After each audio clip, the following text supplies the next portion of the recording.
Good day, folks. I'm going to show you how you can optimize your Shopify store speed because nobody wants to sit and wait for a page to load while they're trying to spend their money. All right, so let's get into it. The first thing we want to talk about here is using the correct theme for your Shopify store. So if you go over now to the online store and you go down to themes, you will get onto this page over here, and here you can customize your theme. But it's not in customizing your theme, it's in choosing the correct theme. So the first thing you want to go ahead and do is look for popular free themes, and here you can go ahead and check out all of these themes. Now these themes are all 2.0 themes, so they're basically optimized for speed and to make your Shopify store more accessible to your visitors.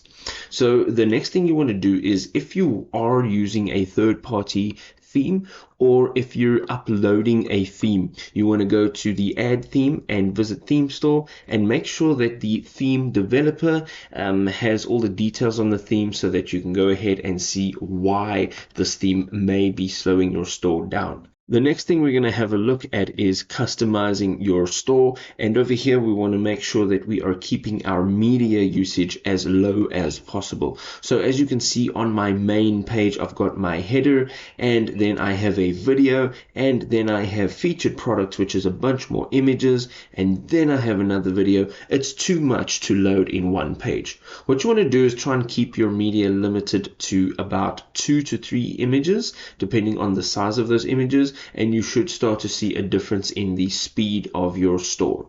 The next thing that we are going to be talking about is adding code to your store. Now, if you're unfamiliar with adding code, the code that you're adding may be affecting the speed of your store. So make sure that you are doing it correctly, and if you're unfamiliar, make sure that you're getting somebody to do it for you.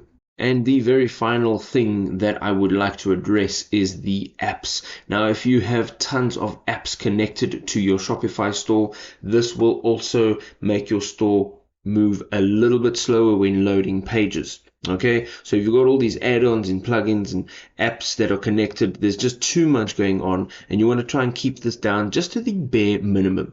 So depending on what products your store offers and how you would like to access the Shopify App Store, I would recommend only using 3 to 4 apps additional to what is already installed onto your Shopify store.